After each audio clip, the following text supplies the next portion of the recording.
Hello students, welcome to study centre with Devrishi Bhardwaj. Students, आज हम करने वाले हैं कुछ बात सम इम्पोर्टेंट कार्बन कंपाउंड्स की, जिसमें हम जानेंगे अल्कोहल, एथेनोइक एसिड जिसको हम एसिटिक एसिड भी बोलते हैं, एंड सोप एंड रिजल्टेंट के बारे में।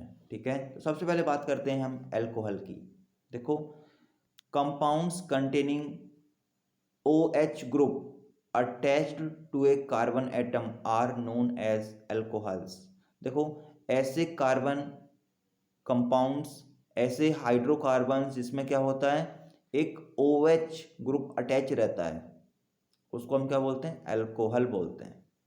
जैसे एग्जांपल, इथेनॉल C2H5OH। ठीक है, ये क्या है, एक अल्कोहल है, इसको हम कॉमनली क्या बोलते हैं, अल्कोहल बोलते हैं।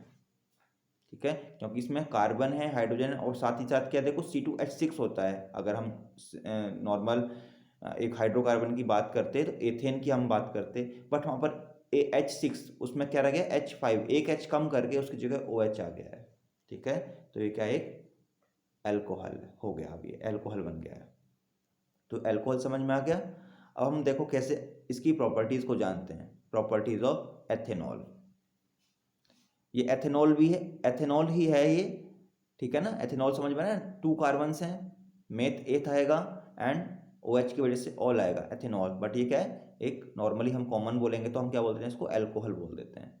अब हम बात करते हैं प्रॉपर्टीज ऑफ एथेनॉल। हम इसकी रिएक्शंस की बात करते हैं। सोडियम के साथ कैसे रिएक्ट करता है, देखो, due to its weakly acidic nature, ये वीकली एसिडिक नेचर का होता है। Ethanol reacts with sodium to liberate H2 gas. तो जब ये सोडियम के साथ रिएक्शन करेगा तो क्या होगा, उससे हाइड्रोजन गैस को रिलीज करेगा, हाइड्रोजन गैस वहाँ पर लिबरेट होगी और क्या बन जाएगा, सोडियम एथॉक्साइड बन जाएगा, C2H5ONA, सोडियम एथॉक्साइड बन जाएगा एंड हाइड्रोजन गैस क्या हो जाएगी, लिबरेट होगी, वहाँ से हाइड्रोजन गैस रिलीज होगी। ठीक है, तो जब हम अल्कोहल की रिएक्शन सोडियम से कराएंगे तो हाइड्रोजन गैस रिलीज होती है। सेकेंड है रिएक्शन विद कौन, H2SO4। देखो, हम क्या करेंगे, जब H2SO4, कौन H2SO4 के साथ रिएक्शन करेंगे तो क्या होगा, तब ये होगा कि CH3CH2OH, सपोज ये एक अल्कोहल है।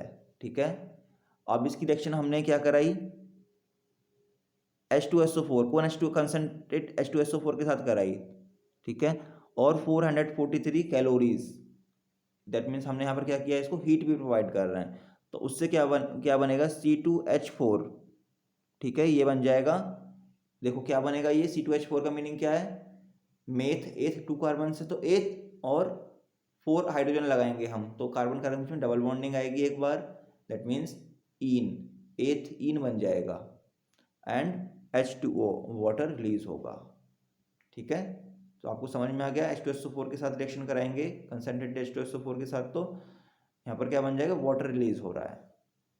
ठीक है, अब alcohol as a fuel, alcohol का यूज हम एज अ फ्यूल की तरह भी करते हैं। जैसे alcohol, that means ethanol is added to petrol, जो इथेनॉल होता है उसको हम पेट्रोल में ऐड करते हैं, अप टू 20% तक ऐड कर देते हैं, and the mixture is called gasohol, और इस मिक्सचर को हम बोलते हैं गैसोल। देखो इसका क्या फ़ायदा होता है, क्या होता है, जब वहाँ बहुत सर्दी पड़ती है, बहुत ठंड पड़ती है, वहाँ पर पेट्रोल जमने लग जाता है।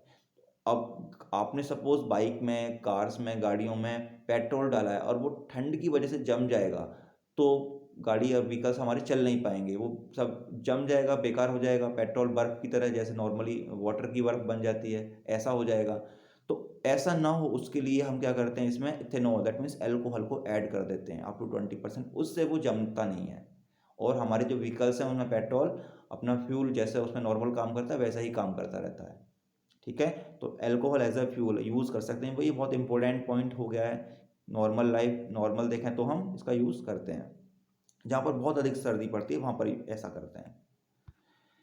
अब हम देखते हैं harmful effects of drinking alcohol. लेकिन अब क्या है, इसके कुछ हार्मफुल इफेक्ट भी हैं। जब इसको कोई ज़्यादा पीता है तो उससे नुकसान होता है। If the alcohol used for drinking purpose contains some methyl alcohol as impurity, then it may cause serious poisoning and loss of eyesight। देखो, अगर कोई इसको क्या लेता है, मेथाइल अल्कोहल लेता है, CH3OH। ठीक है, तो उसमें क्या होता है, कुछ इम्प्योरिटीज़ भी रहती हैं। सिंपल अगर ये समझो कि कोई अल्कोहल ले रहा है तो उससे नुकसान होते हैं, ठीक है ना। कोई अल्कोहल को ड्रिंक करता है, डेली ड्रिंक करता है, तो उससे आई साइट पर भी, दैट मीन्स आंखों को भी खतरा हो सकता है। It is a habit forming and damage liver if taken regularly in large quantities. अगर इसको कोई रोज लेता है तो उससे उसका लीवर भी खराब हो सकता है, ठीक है। और भी बहुत सारे नुकसान हो सकते हैं। उस अंदर से क्या हो सकता है, उसका जो स्टोमक होता है उसमें भी काफ़ी सारी क्या हो सकता है, बहुत से नुकसान उसके अंदर हो सकते हैं। लीवर खराब हो सकता है, आईसाइट का लॉस हो सकता है, किडनी फेल्स हो सकती हैं, ठीक है ना। इस टाइप से बहुत सारे नुकसान, क्योंकि काफ़ी एसिडिक नेचर का, एक तो ये वैसे तो वीकली एसिड होता है, कमजोर एसिड होता है, बट हमारी बॉडी के अकॉर्डिंग देखा जाए तो ये काफ़ी स्ट्रॉन्ग कह सकते हैं हम कि भाई डेली अगर कोई लेगा तो उसको नुकसान हो सकता है। अब हम बात करते हैं एथेनोइक एसिड। इसको हम क्या बोलते हैं, सेकंड, यह एथेनोइक एसिड, इसको हम एसिटिक एसिड भी बोल देते हैं। इसका फॉर्मूला क्या होता है, CH3COOH, ठीक है। यह है एसिटिक एसिड, जो हम सिरका वगैरह यूज करते हैं उसमें ये होता है एसिटिक एसिड, ठीक है। CH3COOH इसका फॉर्मूला है, केमिकल नेम एथेनोइक एसिड हो गया। अब ethanoic acid commonly known as acetic acid, इसको हम एसिटिक एसिड भी बोलते हैं, सिरके में एसिटिक एसिड होता है।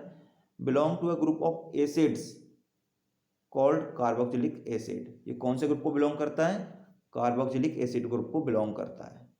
देखो कार्बोक्सिलिक एसिड ग्रुप को बिलोंग करता है, नॉर्मली इसको एसिटिक एसिड बोलते हैं, और केमिकल नेम क्या है इसका, एथेनोइक एसिड है।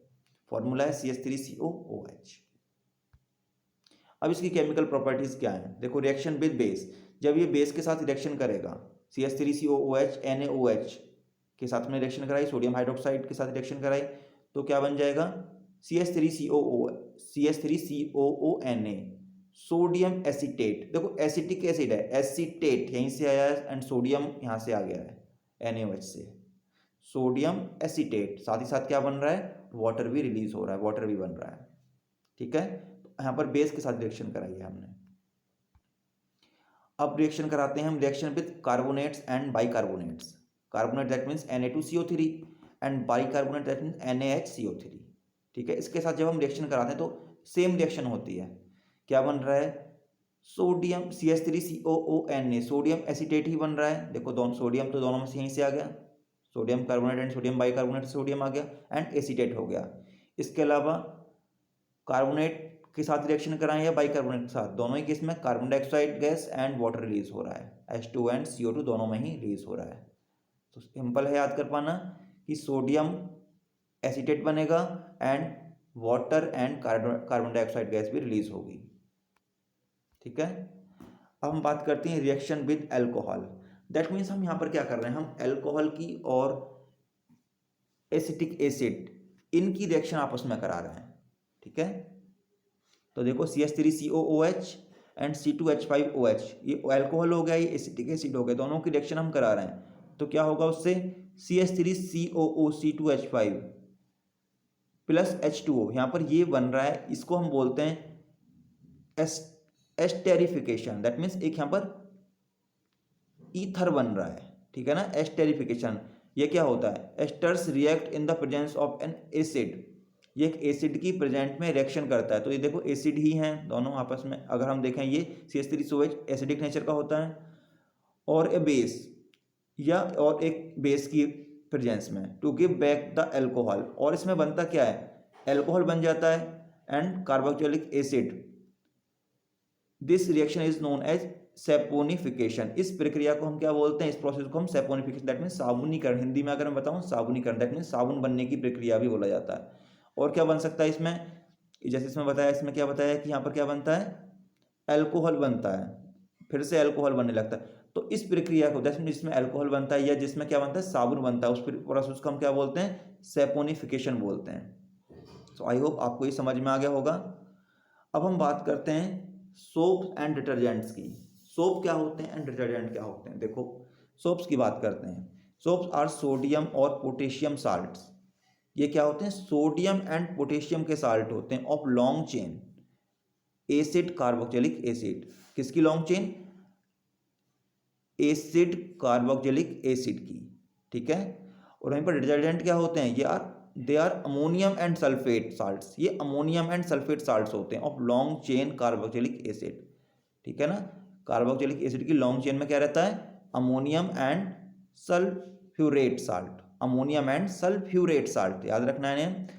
सोप की बात कर रहे हैं sodium and potassium salt, detergent की बात करेंगे अमोनियम एंड सल्फ्यूरेट साल्ट, ठीक है।